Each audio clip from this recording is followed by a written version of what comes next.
سبحان اللہ و بحمدہ عدد خلقہ ورضا نفسہ وزینت عرشہ ومداد کلماتہ۔ اللہم صلی علی محمد وعلی آل محمد کما صلیت علی ابراہیم وعلی آل ابراہیم انک حمید مجید۔ اللہم بارک علی محمد وعلی آل محمد کما بارکت علی ابراہیم وعلی آل ابراہیم انک حمید مجید۔ اعوذ باللہ من الشیطان الرجیم، بسم اللہ الرحمن الرحیم۔ رب اشرح لی صدری ویسر لی امری واحلل عقدۃ من لسانی یفقہوا قولی۔ رب زدنی علما، اللہم فقہنا فی الدین، اللہم ارنا الحق حقا وارزقنا اتباعہ وارنا الباطل باطلا وارزقنا اجتنابہ، آمین یا رب العالمین۔ السلام علیکم ورحمۃ اللہ وبرکاتہ۔ سلسلہ منتخب نصاب میں مباحث ایمان میں ہم سورہ نور کے 5ویں رکوع کی روشنی میں یعنی کہ سورہ نور کی آیات نمبر 35 سے لے کر 40 تک کا مطالعہ کر رہے تھے، اور ہم نے کفر کے بارے میں لاسٹ جو ہے وہ بات کی تھی۔ اب اس کفر حقیقی اور معنوی کی بھی دو کیفیات ہو سکتی ہیں، جس کے بارے میں ہم نے کل بات کی تھی۔ ایک تو یہ کہ کوئی شخص ایمان حقیقی کے لوازم یعنی اللہ کی ہستی اور توحید کے یقین اور اس کے ساتھ خلوص اخلاص کے ساتھ آخرت کے یقین اور اخروی فلاح کے حصول کے جذبے سے تو قطعاً محروم ہو، لیکن کسی دوسرے جذبے یا سبب سے کوئی نیکی، کوئی بھلائی اور کسی نہ کسی نوع کا رفاع عام اور خدمت خلق کا کام کر رہا ہو، جیسے کسی نے کوئی یتیم خانہ کھلوا دیا ہو یا کنواں کھدوا دیا ہو یا کوئی شفا خانہ یا ہاسپٹل بنوا دیا ہو یا رفاہی مقاصد کے لیے کوئی فاؤنڈیشن قائم کر دی ہو یا کوئی خیراتی ادارہ قائم کر دیا ہو۔ اگر یہ سارے کام اللہ کی رضا جوئی اور آخرت کی فوز و فلاح کے اصول کے جذبے کے سوا کسی اور جذبہ محرکہ کے تحت ہو رہے ہیں تو ان اعمال کی حقیقت پہلی تمثیل میں بیان ہوئی ہے، یعنی والذین کفروا اعمالهم کسراب بقیۃ یحسبہ الظمآن ماء۔ اور جن لوگوں نے کفر کی روش اختیار کی ان کے اعمال ایسے ہیں جیسے دشت بے آب میں سراب جسے پیاسا پانی سمجھتا ہے۔ تو یہ ایک نہایت فصیح و بلیغ تمثیل ہے، اس لیے کہ دنیا بھر میں یہ بات معروف اور معلوم ہے کہ ایک لقدق صحرا، ایک چٹیل میدان اور وسیع و عریض ریگستان میں ریت کا ایک حصہ اس طرح چمکتا ہے کہ دور سے دیکھنے والے کو پانی نظر آتا ہے اور پیاسا اسے پانی سمجھ کر اس کی طرف دوڑتا اور لپکتا ہے۔ یہاں ظمآن کا جو لفظ فعلان کے وزن پر آیا ہے، اسی وزن پر رحمان آتا ہے، یعنی وہ ہستی جس کی رحمت ٹھاٹے مارتے ہوئے سمندر کے مانند ہو۔ چنانچہ ظمآن کے معنی ہوں گے وہ شخص جو پیاس سے مرا جا رہا ہو، اسے ریگستان میں دور سے پانی نظر آ رہا ہے، اگرچہ وہ پانی نہیں ہے، محض سراب ہے، لیکن وہ اسے پانی سمجھ کر جس طرح بھی ہو گھسیٹتا ہوا سے سکتا ہوا وہاں تک پہنچتا ہے۔ لیکن وہاں یہ صورت پیش آتی ہے کہ حتی اذا جاءہ لم یجدہ شیئا، یہاں تک کہ جب وہ اس سراب کے پاس پہنچتا ہے تو نہیں پاتا اسے کچھ بھی، اور اس کی حضرت کا اندازہ کیجئے کہ وہ گھسیٹتا سے سکتا ہوا پانی کی امید میں وہاں پہنچتا ہے تو اس کو پانی نہیں ملتا، جبکہ وہاں موت کو اپنا منتظر پاتا ہے۔ اور موت کیا ہے؟ وہ تو در حقیقت شاہد راہ ہے جس سے گزرنے کے بعد اسے اللہ کے سامنے حاضر ہونا ہے، لہٰذا فرمایا گیا وَوَجَدَ اللَّهَ عِندَهُ فَوَقَّاهُ حِسَابَهُ، اور وہ وہاں اللہ کو موجود پاتا ہے، بس وہ اس کا حساب چکا دیتا ہے۔ تو آیت کے اس پورے حصے کا جس کا ہم نے اب تک مطالعہ کیا ہے، مطلب و مفہوم یہ ہے کہ ایسا شخص جب قیامت کے دن اللہ تعالیٰ کے حضور میں حاضر ہوگا تو اس کو تو گمان ہوگا کہ میں نے دنیا میں بڑے نیک کام کیے تھے، میں نے خیراتی ادارے قائم کیے تھے، میں نے فاؤنڈیشنز قائم کی تھی، میں نے یتیم خانے، شفا خانے، ہاسپٹلز بنوائے تھے اور متعدد رفاع عام کے لیے کام کیے تھے، میں نے ان اداروں کی بلا معاوضہ اعزازی طور پر بے شمار خدمات انجام دی، لہٰذا اسے ان اعمال پر بہت کچھ تکیہ ہوگا، ان کا سہارا ہوگا۔ لیکن جیسے ریگستان میں دور سے چمکتی ہوئی ریت پیاسے کو پانی نظر آتی ہے، لہٰذا وہ سیراب کے سوا کچھ نہیں ہوتا، ایسے ہی جب ایسا شخص عدالت خداوندی میں محاسبے کے لیے کھڑا ہوگا تو اسے معلوم ہو جائے گا کہ چونکہ ان اعمال کی بنیاد ایمان پر نہ تھی بلکہ وہ نور ایمان سے خالی اور محض ریاکاری کے جذبے کے تحت شہرت اور ناموری کے حصول کے لیے یا کسی دنیاوی فائدے اور مصلحت کے تحت یعنی انکم ٹیکس بچانے کے لیے یا الیکشن میں ووٹ لینے کے لیے یا سرکار دربار میں رسائی اور پذیرائی کے لیے کیے گئے تھے، لہٰذا ان کی آخرت میں کوئی وقت نہیں ہوگی، بلکہ وہاں ان کی حیثیت کھوٹے سکوں کی مانند ہوگی۔ گویا یہ تمام اعمال وہاں سراب ثابت ہوں گے، جیسے دور سے چمکتی ہوئی ریت پانی نظر آتی ہے جبکہ حقیقت میں پانی موجود نہیں ہوتا، ویسے ہی ان کے یہ اعمال جو ظاہری صورت کے اعتبار سے نیکی اور خیر کے اعمال نظر آتے ہیں، آخرت میں لا حاصل اور بے نتیجہ رہیں گے اور اللہ ان کا حساب چکا دے گا۔ اور اس کی شان یہ ہے کہ واللہ سریع الحساب، اور اللہ جلد حساب چکانے والا ہے، تو اس کو حساب چکانے میں کوئی دیر نہیں لگتی۔ واضح ہے کہ اللہ تعالیٰ کا ایک صفاتی نام ہے الحسیب۔ وہ قیامت کے دن ہر انسان کی دنیاوی زندگی کے تمام اعمال ہی نہیں بلکہ اس کی نیتوں، اس کے ارادوں اور اس کے محرکات عمل کا بھی پورا حساب لے گا، اور اس کے لیے اللہ تعالیٰ کو کسی جمع تفریق کی ضرورت نہیں ہوگی جو ہمیں ہوتی ہے۔ اس کے کمپیوٹرز کا کوئی تصور انسان کر ہی نہیں سکتا۔ سورۃ الکہف میں نقشہ کھینچا گیا ہے کہ جب نامہ اعمال سامنے آئے گا تو مجرم لرز اٹھیں گے اور کہیں گے یا ویلتنا ما لہذا الکتاب لا یغادر صغیرۃ ولا کبیرۃ الا احصاها۔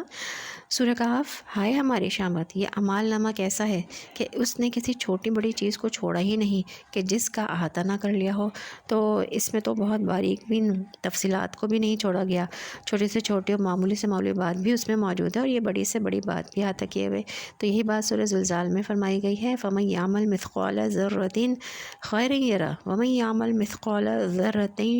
شَرًّا يَرَهُ۔ بس جو کوئی کسی ذرے کے ہم وزن نیکی کرے گا اسے دیکھ لے گا، یعنی اپنے سامنے موجود پائے گا۔ جو کوئی کسی ذرے کے ہم وزن بدی کمائے گا تو اسے بھی دیکھ لے گا۔ تو یاد ہوگا کہ اس سلسلہ دروس کے درس دوم یعنی آیت بر میں ہم دیکھ چکے ہیں کہ حقیقی نیکی کیا ہے۔ وَلَكِنَّ الْبِرَّ مَنْ آمَنَ بِاللَّهِ وَالْيَوْمِ الْآخِرِ وَالْمَلَائِكَةِ وَالْكِتَابِ وَالنَّبِيِّينَ، بلکہ حقیقی نیکی اس کی ہے جو ایمان لایا اللہ پر، یوم آخر پر، فرشتوں پر، کتابوں پر اور نبیوں پر۔ تو گویا کوئی عمل جس کی بنیاد میں ایمان نہیں ہے وہ حقیقتاً نیکی نہیں ہے، چاہے وہ بظاہر وہ نیکی کا کتنا ہی بڑا عمل نظر آ رہا ہو، حتیٰ کہ نماز، روزہ اور صدقہ و خیرات تک کے بارے میں نبی کریم صلی اللہ علیہ وسلم نے فرمایا کہ اگر ان کا مقصد ریاکاری اور یہ کام شہرت کے حصول یا لوگوں پر اپنی دینداری کے دھونس جمانے کے لیے کیے جائیں تو عین شرک قرار پائیں گے۔ آپ صلی اللہ علیہ وسلم کا فرمان مبارک ہے، من صلی یرائی فقد اشرک ومن صام یرائی فقد اشرک ومن تصدق یرائی فقد اشرک، کہ جس نے نماز پڑھی دکھاوے کے لیے وہ شرک کر چکا، اور جس نے روزہ رکھا دکھاوے کے لیے وہ شرک کر چکا، اور جس نے صدقہ خیرات کیا دکھاوے کے لیے وہ شرک کر چکا۔ یعنی اگر اعمال کی بنیاد ایمان حقیقی پر ہے اور خالصتاً اللہ کی رضا اور آخرت کی جزا کے جذبے کے تحت ہو رہے ہیں تب تو وہ واقعات نیکی قرار پائیں گے اور موجب اجر و ثواب ہوں گے۔ بصورت دیگر ان کی حیثیت محض سراب کی سی ہے۔ قرآن مجید میں دو اور مقامات پر بھی یہ مضمون نہایت حسین و جمیل تمثیلوں کے پیرائے میں بیان ہوا ہے۔ چنانچہ ایک تو سورۃ النور کے فوراً بعد سورہ فرقان میں ارشاد ہوتا ہے وَقَدِمْنَا إِلَىٰ عَمِلُوا مِنْ عَمَلٍ فَجَعَلْنَاهُ هَبَاءً مَنْثُورًا، اور جنہیں یہ لوگ بڑے بڑے عمل سمجھ رہے ہیں اور جن پر انہوں نے تکیہ کیا ہوا ہے، ہم قیامت کے دن ان کے ان اعمال کی طرف بڑھیں گے اور انہیں غبار کی طرح ہوا میں اڑا دیں گے۔ تو بلا تشبیہ نقشہ بالکل وہی ہوگا جیسے ٹھوکر مار کر کسی چیز کو مشت غبار کی صورت میں ہوا میں اڑا دیا جاتا ہے، اس لیے کہ ان کے اعمال کی بنیاد ایمان پر نہ تھی اور وہ خالصتاً اللہ کے لیے نہیں کیے گئے تھے۔ دوسری تشبیہ سورہ ابراہیم میں وارد ہوئی ہے مثل الذین کفروا بربہم اعمالہم کراماد اشتدت بہ الریح فی یوم عاصف، کہ جن لوگوں نے اپنے رب سے کفر کیا ہے، جنہیں اپنے رب پر ایمان میسر نہیں ہے، ان کے اعمال نیکیاں اس راہ کے مانند ہیں جیسے کسی جھکڑ والے دن تیز ہوا اڑا کر لے جائے۔ تو گویا ان کے لیے نہ کوئی جماؤ اور ٹھہراؤ ہے اور نہ ہی ثبات و دوام ہے۔ آگے ارشاد ہوتا ہے لا یقدرون مما کسبوا علی شیء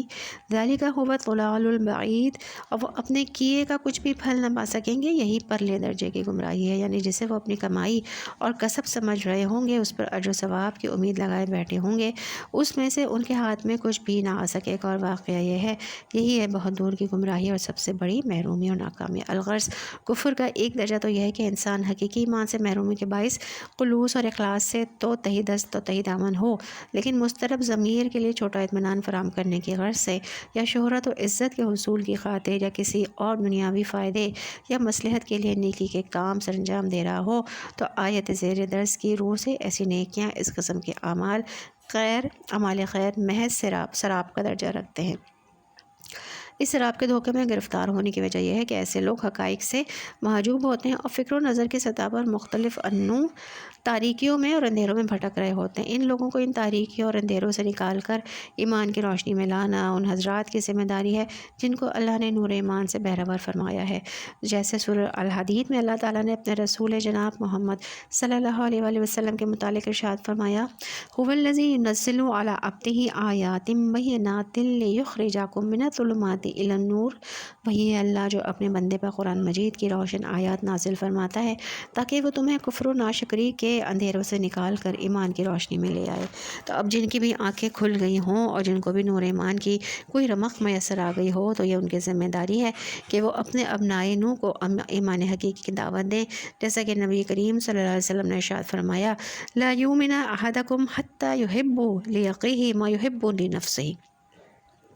تو میں سے کوئی بھی اس وقت تک حقیقی مومن نہیں ہو سکتا جب تک کہ وہ اپنے بھائی کے لیے بھی وہی چیز پسند نہ کرے جس سے وہ اپنے لیے کرتا ہے۔ لہٰذا اگر ایمان حقیقی کی روشنی کسی کو میسر آ گئی ہے تو اس کو عام کرنا اور اسے زیادہ سے زیادہ انسانوں تک پہنچانا اس کی ذمہ داری ہے اور یہ کام اس پر واجب اور فرض ہے۔ تیسری تمثیل دیکھتے ہیں کفر کا آخری و انتہائی درجہ۔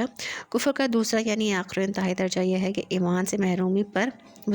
مستضاد ضمیر بھی بالکل مردہ ہو چکا ہو اور نیکی اور بدی کی تمیز بھی سرے سے مفقود ہو چکی ہو، چنانچہ اب انسان کی شخصیت و کردار میں سوائے اریاں نفس پرستی کے اور کچھ نہ رہے اور نیکی اور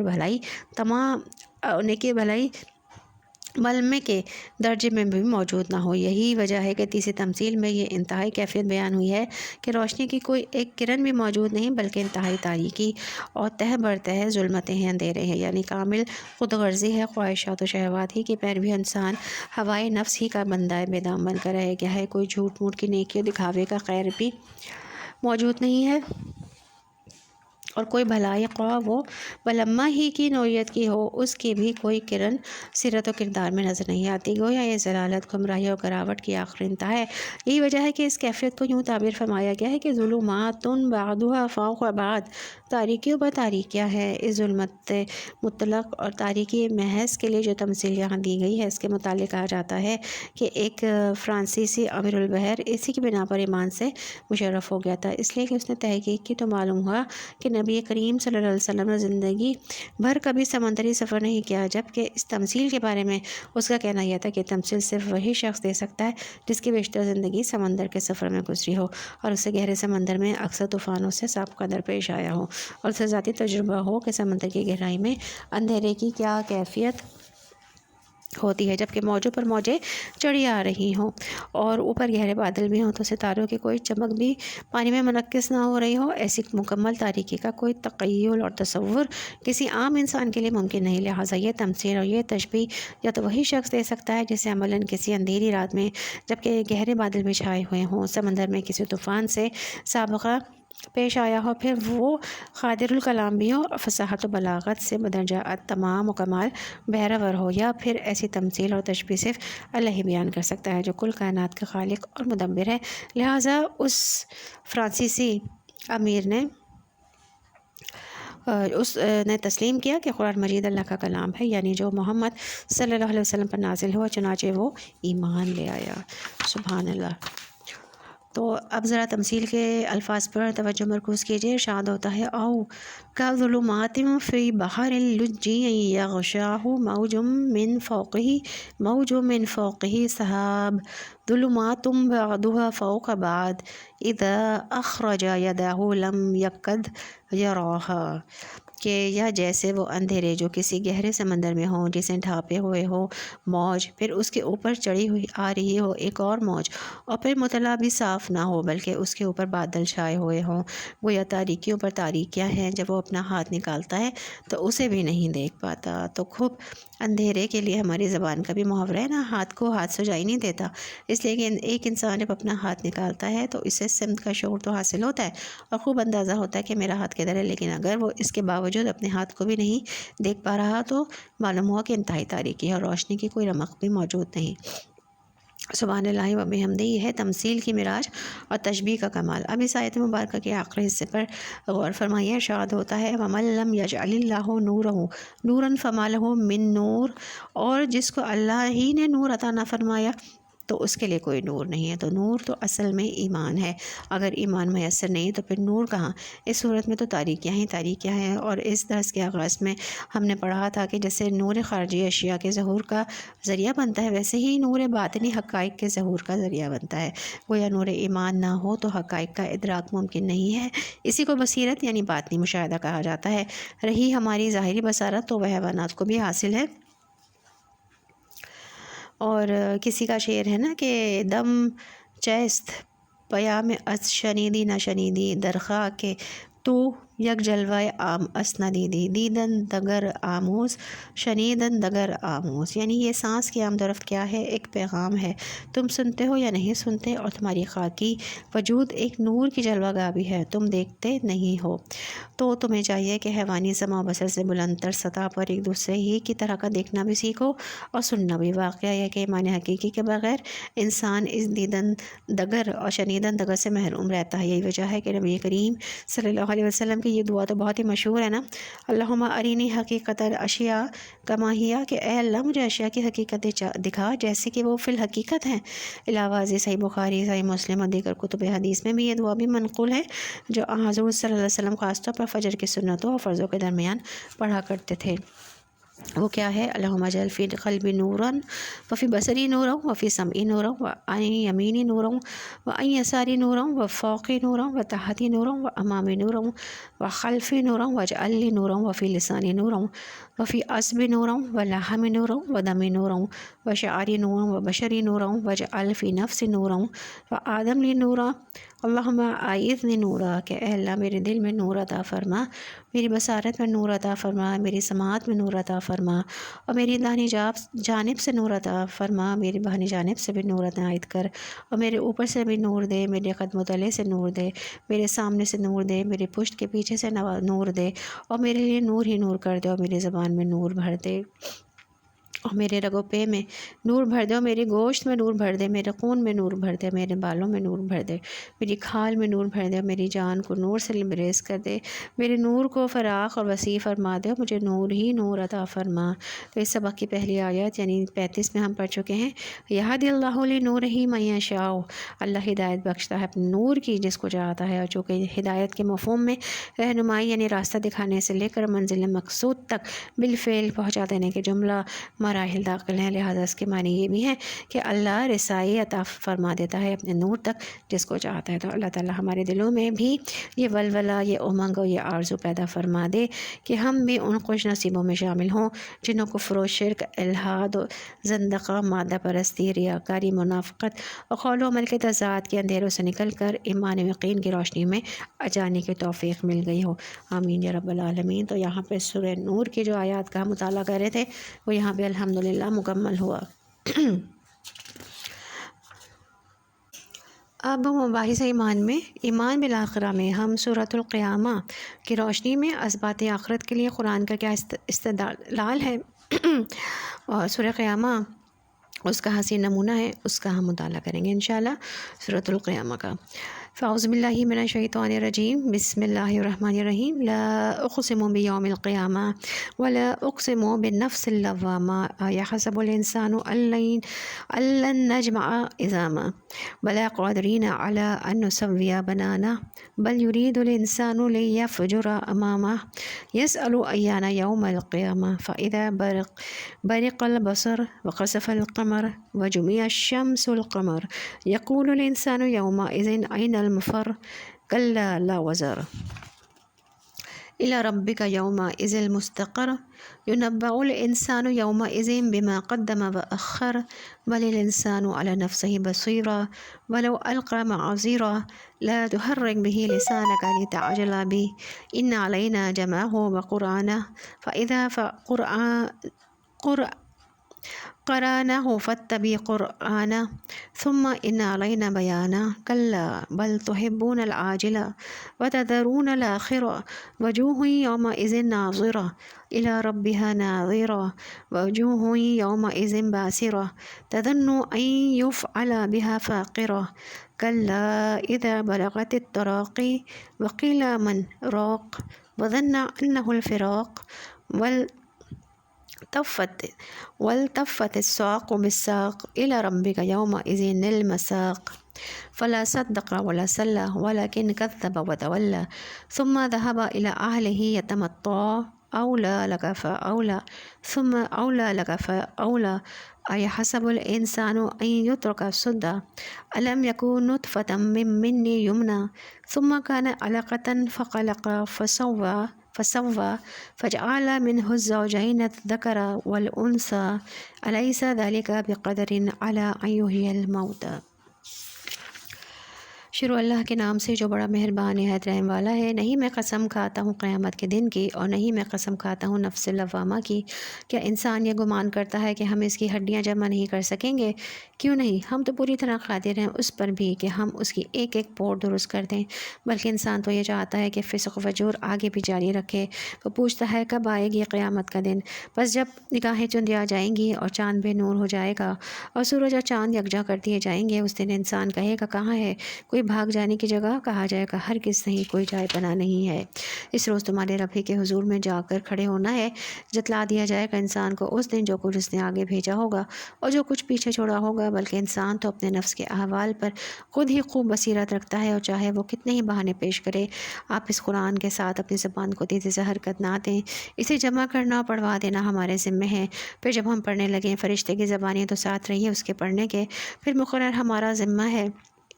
پھر ہمارے ہی ذمہ ہے اس کو واضح کر دینا بھی۔ ہرگز نہیں، اصل بات یہ ہے کہ تم لوگ جلدی ملنے والی چیز یعنی دنیا سے محبت کرتے ہو اور تم آخرت کو چھوڑ دیتے ہو۔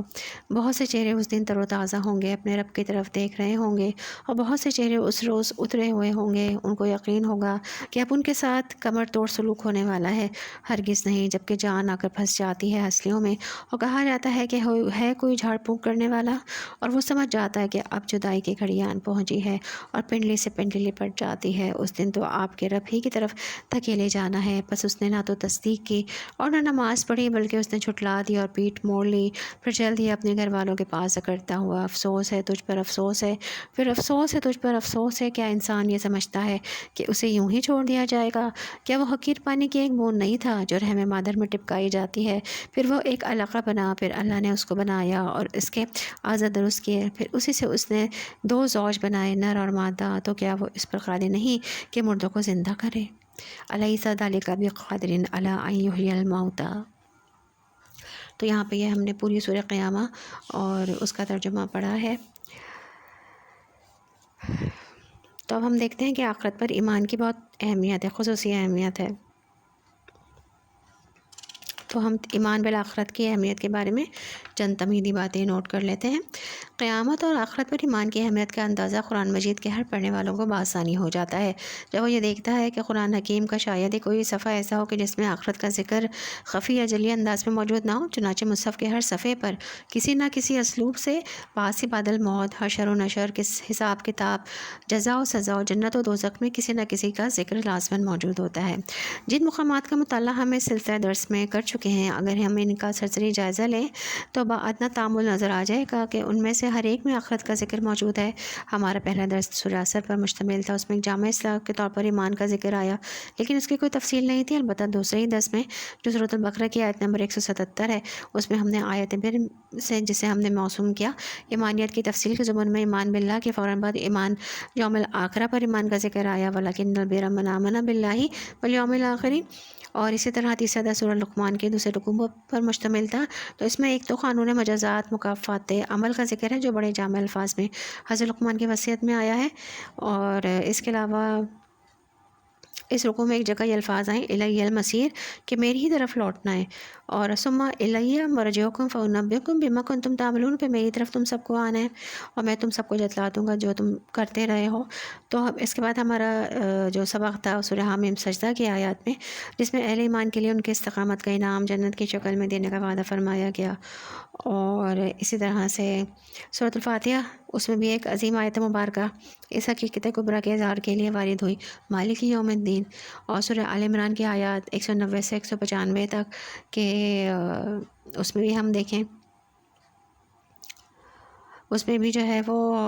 یہ جو کہا گیا وَلَتُخْزِينَا یوم القیامہ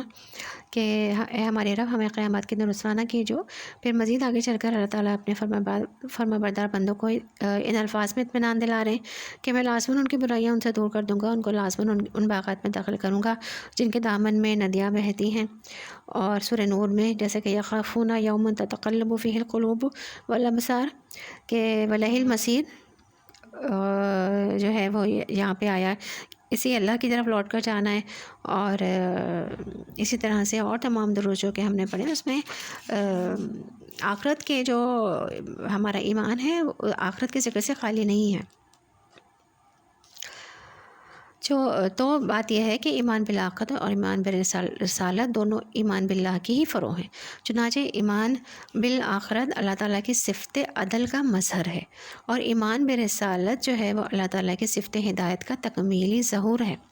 لیکن اس کے ساتھ ہی یہ بھی ایک ناقابل تردید حقیقت ہے کہ اگر عملی اور اخلاقی اعتبار سے غور کیا جائے تو سب سے مؤثر ایمان بالآخرت ہے، اس لیے کہ اگر آخرت کا یقین ہوگا، مرنے کے بعد محاسبے کے لیے جی اٹھنے کا یقین ہوگا، جزا و سزا کا یقین ہوگا، جنت و دوزخ کا یقین ہوگا، تو انسان کے رویے میں تبدیلی آئے گی لازماً۔ اور اگر ایمان بالآخرت میں کمی رہ گئی تو ایمان باللہ بھی ذات و صفات ہے باری تعالیٰ کی ایک علمی بحث بن کر رہ جائے گی، اور ایمان بالرسالت بھی عشق رسول صلی اللہ علیہ وسلم کے محض زبانی دعووں کی صورت اختیار کر لے گا، اور رسول اللہ صلی اللہ علیہ وسلم کی اطاعت اور اتباع کی نوبت نہیں آئے گی۔ تو اس مقام پر ضمناً یہ بھی جان لیجئے کہ قانونی، فقہی اور شرعی اعتبار سے اہم ترین ایمان بالرسالت ہے، جبکہ ایمان باللہ اسی وقت معتبر ہوگا جب کہ اللہ تعالیٰ کو ان اسماء و صفات کے ساتھ مانا جائے جن کی خبر حضرت محمد مصطفیٰ صلی اللہ علیہ وسلم نے دی ہے، اور ایمان بالآخرت بھی تبھی معتبر ہوگا جب بعد الموت حشر و نشر، حساب کتاب اور وزن اعمال، جزا و سزا، جنت و دوزخ کی ان تفاصیل کو مانا جائے جن کی خبر حضرت محمد مصطفیٰ صلی اللہ علیہ وسلم نے دی ہے۔ آج کے لیے اتنا ہی رکھتے ہیں، اس سے آگے لیکچر میں انشاءاللہ ہم اس کو ڈیٹیل میں بات کریں گے۔ وآخر دعوانا ان الحمد للہ رب العالمین۔ اب وقت ہے کتاب شہر رمضان پڑھنے کا، اور اس میں ہم لاسٹ ٹائم پڑھ رہے تھے رمضان شہر الصدقہ، یعنی رمضان صدقہ و خیرات کا مہینہ، اور وہ کمپلیٹ نہیں ہوا تھا، اسی کو ہم کنٹینیو کرتے ہیں۔ ایک حدیث میں ہے کہ رسول اللہ صلی اللہ علیہ وسلم نے فرمایا کہ جس نے کسی روزے دار کا روزہ افطار کروایا اسے بھی اتنا ہی اجر ملے گا جتنا اجر روزہ دار کے لیے ہوگا، اور وہ روزے دار کے اجر میں کچھ بھی کمی نہ ہوگی۔ ایک دوسری حدیث میں آتا ہے کہ رسول اللہ صلی اللہ علیہ وسلم نے فرمایا جس کسی نے کسی روزے دار کا روزہ افطار کرایا یا کسی مجاہد کو سامان دیا تو اس کو اس کے برابر ثواب ملے گا۔ تو کرنے کے کام کیا ہیں کہ ماہ رمضان میں اپنی حیثیت کے مطابق دل کھول کر اللہ کی راہ میں خرچ کریں، بیوی بچوں، والدین اور رشتہ داروں سب پر معروف طریقے کے مطابق خرچ کریں، زیادہ سے زیادہ روزے داروں کی افطاری کا اہتمام کریں، خصوصاً فقراء، مساکین اور ضرورت مندوں کو یاد رکھیں، کمیونٹی کے تمام ضرورت مند افراد کی مدد کریں، علم دین کے حصول کے لیے نکلنے والے طالب علموں پر اپنا مال لگا کر صدقہ جاریہ کمائیں، مساجد و دینی اور رفاہی اداروں اور ہسپتالوں وغیرہ کی تعمیر اور ترقی میں اپنا حصہ ڈالیں، تعلیم اور تبلیغ اور دین کی نشر و اشاعت میں بھی خرچ کریں، اگر زکوٰۃ واجب الادا ہو تو نفلی صدقات سے پہلے فرض ادا کریں، اچھی بات اور مسکرانا بھی صدقہ ہے، اس کا بھی اہتمام کریں۔ تو یہاں پہ ہمارا رمضان شہر الصدقہ یعنی رمضان صدقہ و خیرات کا مہینہ کا جو ٹاپک تھا وہ مکمل ہوا۔ الحمدللہ رب العالمین، الصلاۃ والسلام علی رسول الکریم، سبحان ربک رب العزت عما یصفون وسلام علی المرسلین والحمدللہ رب العالمین۔ مسجد کے مجلس کے اختتام کی دعا، سبحانک اللہم و بحمدک، نشہد ان لا الہ الا انت، نستغفرک و نتوب الیک۔ السلام علیکم ورحمۃ اللہ وبرکاتہ۔